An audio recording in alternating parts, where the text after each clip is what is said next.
When talking about the American Civil War, a lot of focus is naturally put on the battles between the Confederate and Union armies. And it makes sense. You have monumental battles like Chancellorsville, Antietam, and Gettysburg that naturally draw your attention and interest. However, I want to talk about the lesser discussed War on the Water between Union and Confederate navies. But not just the historically significant duel between the ironclads Monitor and Merrimack. I'm going to be delving into the Union blockade of the South, specifically to analyze whether or not it was successful. Success is a loaded term though. People draw different conclusions from information. So if you disagree with my findings, please let me know in the comments. Let's start with what were the naval plans for both North and South. For the North, they were looking to institute what was called the Anaconda Plan. The Union Navy would blockade the entirety of the South, from Virginia and the Atlantic all the way around Florida and into the Gulf of Mexico, around New Orleans and Texas. This would, in effect, be used to strangle the South into submission, like an anaconda. The Southern economy heavily relied on trade for its survival. It was not a major producer of its own food, manufacturing, or munitions production. Instead, the South sent its main resource, cotton, to far-off distant markets like Great Britain and France to pay for war material that it would need. If this cotton flow is cut off, the South will be isolated and die. The weakness of this plan is that the length of the coast the Union is attempting to blockade is thousands of miles long, roughly 3,500 miles from Virginia to Texas, with 189 harbors and coves where cargo can be landed. No navy in human history had ever attempted a blockade remotely of this scale. To enforce this blockade, the Navy only had a dozen warships in American waters at the start of the war. The Union Navy would need to embark on one of the largest naval buildup programs in history to even hope to execute this plan. The Southern naval strategy focused on quality instead of quantity. Their military planners knew they could not match the North in ship-for-ship production. The South does not have the naval shipyards to build ships to scale, or the industrial capacity to outfit those ships with munitions and armaments in large quantities. What weapons productions they do have must focus on providing for the land armies. That is why the South focused on the creation of new technology to defeat the Union blockade. The three main innovations they rely on are, number 1, ironclad warships. Number 2, torpedoes, or sea mines. They were called torpedoes back then.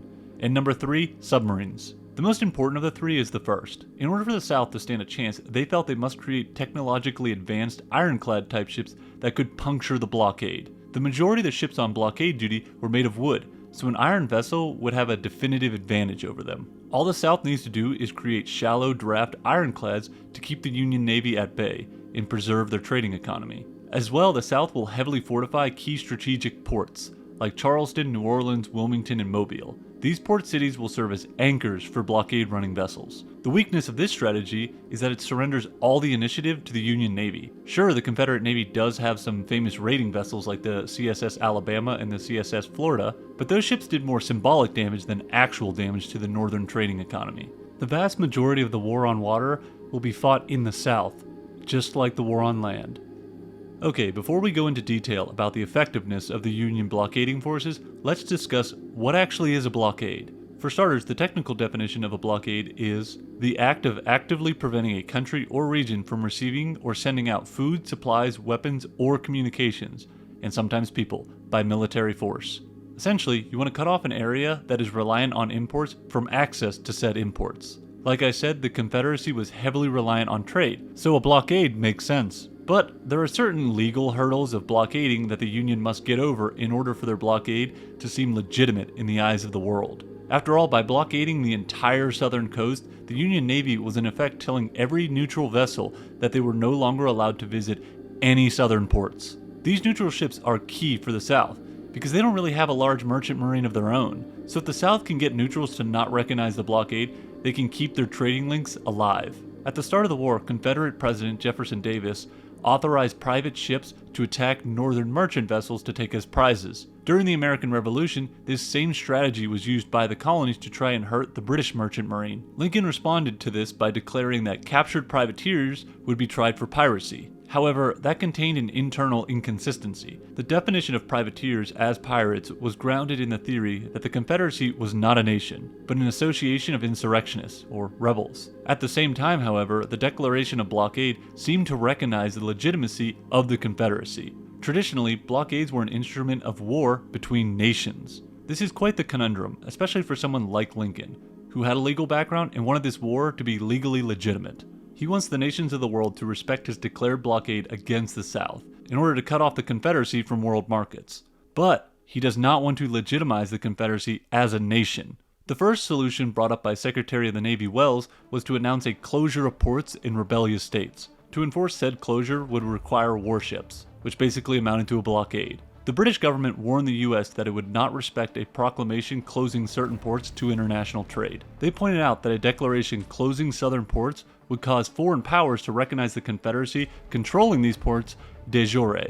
At the moment, the Confederacy only controlled them de facto. The difference between these two definitions is that de facto means that something is true in fact, but not officially sanctioned. In contrast, de jure means a state of affairs that is in accordance with law. Britain did, however, say it would recognize a blockade imposed under international law. The British always had a vested interest in emphasizing the legality of blockades in war, since that was their main weapon in every war they fought.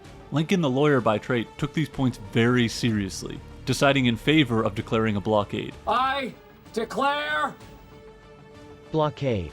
Under the premise that the Confederacy was a belligerent power, not a nation. The other legal hurdle the North had to solve was with regard to the effectiveness of the blockade. In order for a blockade to be considered legitimate in war, it must seriously restrict access to the port, region, or nation it is applied to. For example, you couldn't just sail one warship down to the southern Atlantic and declare the entire southern coast is now under blockade. That is what is called a paper blockade, a blockade that only exists on paper.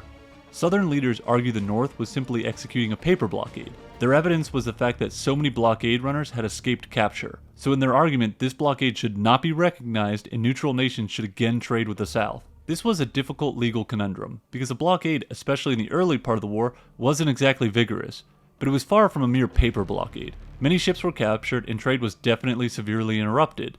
What helped tip the scales in the Union's favor was when a Southern agent in France presented a list of vessels that had run the blockade, and was asked why so little cotton had reached the neutral ports. His response was that the most successful runners had small cargo capacity, and the risk of capture was sufficiently great to deter those who had not an adventurous spirit from attempting it.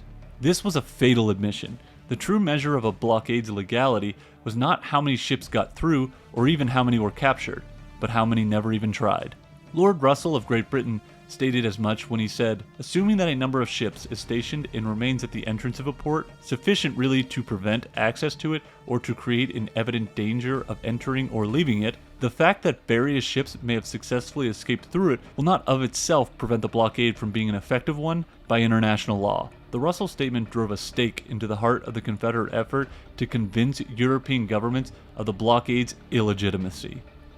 Wow, that was a lot of legality in war. Let's get to the actual blockade itself and how it was executed. Like I mentioned earlier, the Union did not have many warships at the outbreak of war, but the North had an impressive merchant marine of ships to draw from. The Union Navy would utilize these vessels by converting hundreds of them into warships and sending them off onto blockade duty. At the start of the war, the Union Navy consisted of 42 total warships, but many were in foreign stations. By the end of the war, that total grew to 626 warships, of which 65 were ironclads. As well, personnel massively increased. From a tiny force of nearly 9,000 seamen in 1861, the Union Navy increased by war's end to about 59,000 sailors, whereas naval appropriations per year leaped from approximately 12 million to perhaps 123 million. This buildup took time though, and for the first 2 years of the war, the Union Navy ran into serious trouble executing the blockade. At their disposal, they had two types of warships, steam-powered and sail-powered.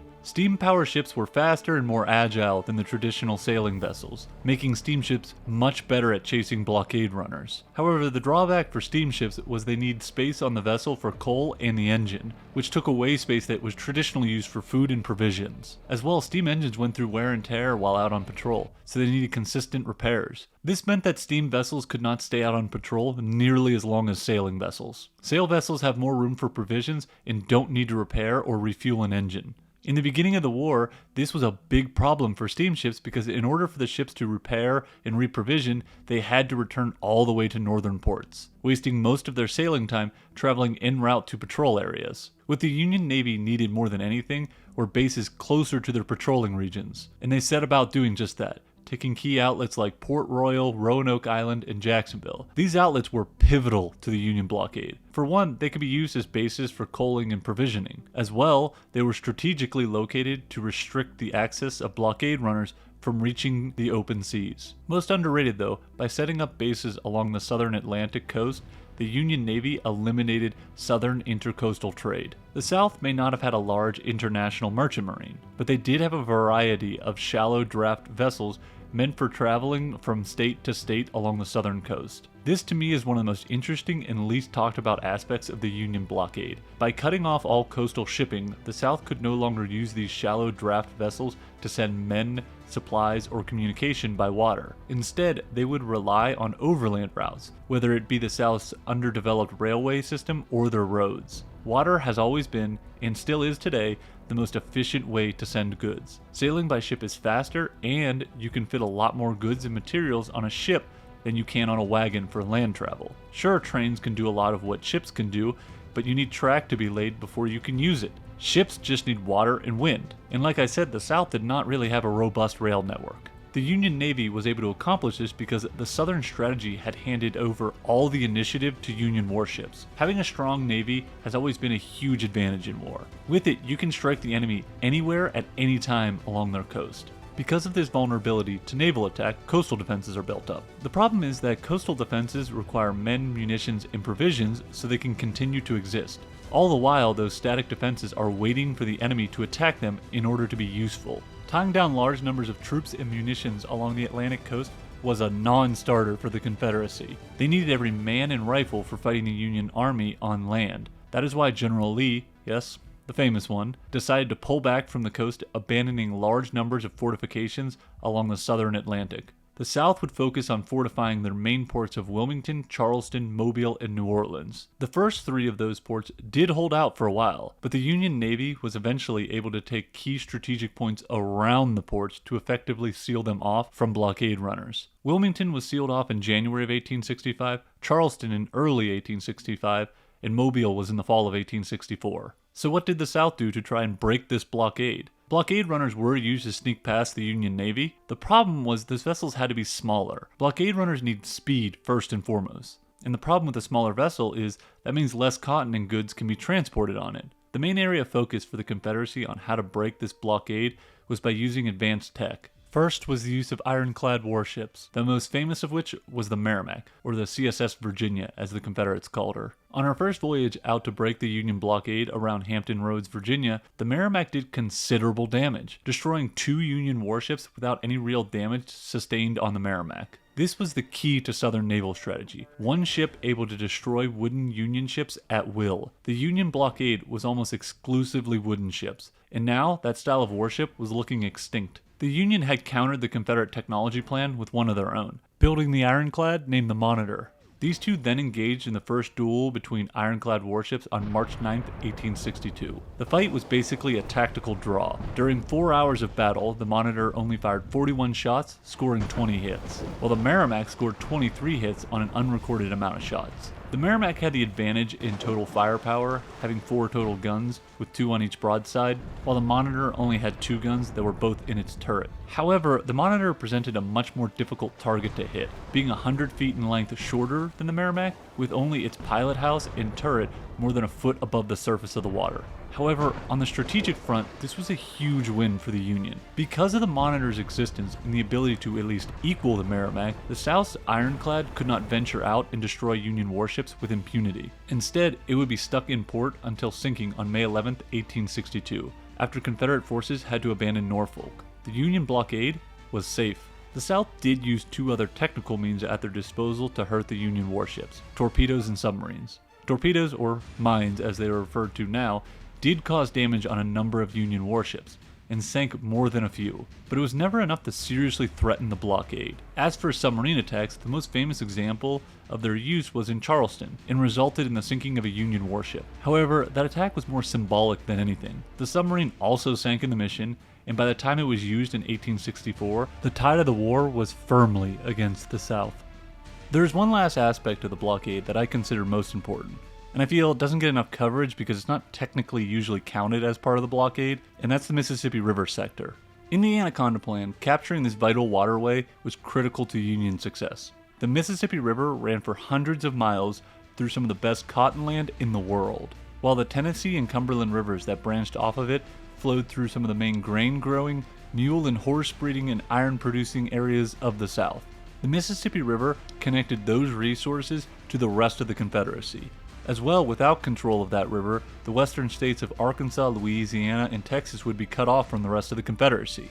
It would be a crippling blow to lose this river. The Confederate strategy for the defense of the Mississippi was focused around fixed fortifications at key strategic points along the river. In 1861, Southern engineers started constructing the river forts, built mostly on high bluffs or other points with clear fields of fire along the Mississippi River, from Columbus, Kentucky, down to the Gulf with New Orleans. The fortification built at Columbus was of particular pride. Some named it the Gibraltar of the West, with an impressive 140 guns. However, the Union Brownwater Navy, which was the nickname given to the river gunboat fleets, used maneuverability and flexibility to expose the South's static defense plan. The man who first exposed the weakness was the commander of the West Gulf Squadron, David Farragut. He was tasked with capturing the vital city of New Orleans at the southern end of the Mississippi River. New Orleans was the Confederacy's largest city and most important port. It was also very difficult to blockade. 100 miles below the city, the Mississippi River debauches into the Gulf through 4 passes. The water over 2 of those for most of the year was deep enough for ocean-going ships of the era to pass through.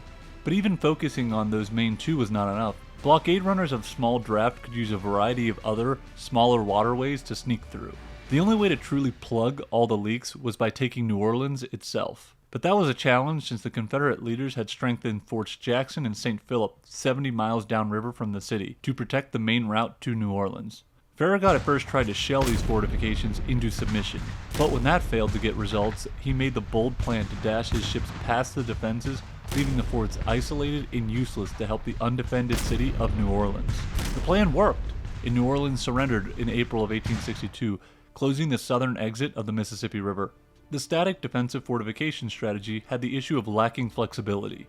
The Union forces, and especially the Navy, could use their maneuverability to outposition those strong forts, defeating them without even having to engage them. The strong fort at Columbus was outmaneuvered when General Grant and his gunboats took Fort Henry and Donelson.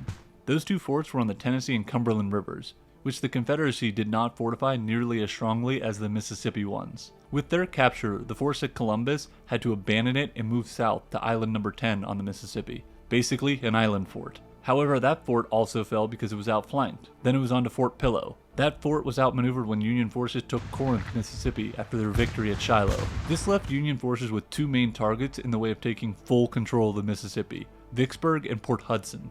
Vicksburg is an impressive defensive strongpoint, situated on a 200-foot bluff commanding the lower end of an S-curve in the Mississippi River. Its defenses made a direct assault from the river impossible. As well, marching troops from the north to the city was a big problem. The land north of Vicksburg was unsuited to military operations. Extending north from Vicksburg to Memphis had a chain of hills that stretched over 200 miles, intertwined with low-lying land laced with swamps, rivers, and thick forest.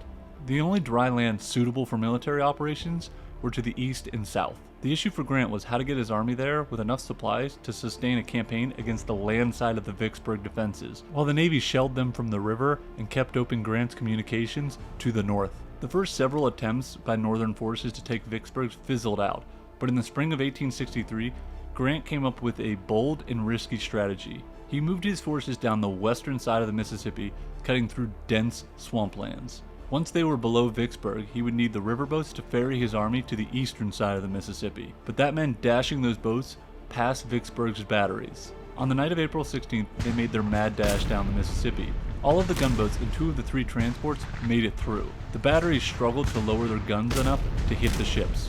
Once in Mississippi, Grant's army marched 130 miles and won 5 battles over Confederate armies that, if they unified, would have been nearly as large as his 44,000-man force. While Grant was accomplishing all of this and beginning his siege of Vicksburg in May of 1863, another Union force to the south was also moving on Port Hudson and started a siege there as well. On July 4th of 1863, Vicksburg finally surrendered. With it falling, the fate of Port Hudson was sealed, leading to its surrender on July 9th. With those 2 forts taken by Northern forces, the Union would maintain firm control of the Mississippi throughout the rest of the war, cutting off Texas beef and lucrative cotton of the Mississippi River Valley from the Confederacy. For almost 2 more years, the South would continue to fight on land, but their ability to break the blockade's stranglehold was gone. That still raises the question, did the blockade actually succeed in destroying the Confederacy? Or was it really just the land victories that made the South crumble? When discussing the Union blockade and its effectiveness, most of the attention gets focused on the amount of Southern blockade runners that got through their grasp. It is estimated that 5 of 6 blockade runners made it through, some 8,000 successful trips compared with 1,500 blockade runners captured or destroyed. However, what that stat leaves out is that most of the successful runners were intercoastal vessels early in the war from one Confederate port to another. The ratio of vessels bringing in goods from abroad or shipping cotton out was much lower. Out of the roughly 1,300 attempts, about 1,000 made it through. During the war, the Confederacy was able to export between 500,000 and 1,000,000 bales of cotton through the blockade. As well, carried in by blockade runners were at least 400,000 rifles, 3 million pounds of lead, more than 2 million pounds of saltpaper, which was the main component of gunpowder, 1,000,000 pairs of shoes, and thousands of tons of other supplies, consumer goods, and so on. Blockade running was the lifeline of the Confederacy. But without the blockade, the Confederacy may have actually won the war. The key stat is not how many blockade runners got through, but actually how many ships and how much cargo would have come and gone out of Confederate ports if there hadn't been a blockade at all. 20,000 vessels entered and cleared southern ports in the 4 years before the war began, most of them with a greater cargo capacity than the 8,000 successful runners of the war years. The 500,000 to 1,000,000 bales of cotton exported from 1862 through the end of the war compares miserably with the almost 10 million bales exported in the 3 years before the war. The blockade had raised the price of cotton, but Southern sellers received little benefit from that increase, which was almost completely absorbed by skyrocketing transport and insurance costs caused by the blockade. Shortages of everything that had to be imported through the blockade crippled the Confederate economy and helped cause ruinous inflation. As well, the blockade's constriction of intercoastal trade placed a greater burden on the South's deteriorating rail lines, to the point of virtual breakdown in the war's later stages. To sum up, the blockade shut out the Confederacy from the world, deprived it of supplies, and weakened its military and naval strength. In the end, that contribution helped bring about the end of the Confederacy. The Union Navy and blockade didn't do it alone. The key victories on land in battles like Gettysburg and Antietam were pivotal to the eventual Union triumph. However, it is accurate to say that the war could not have been won without the blockade and the Union Navy's key victories.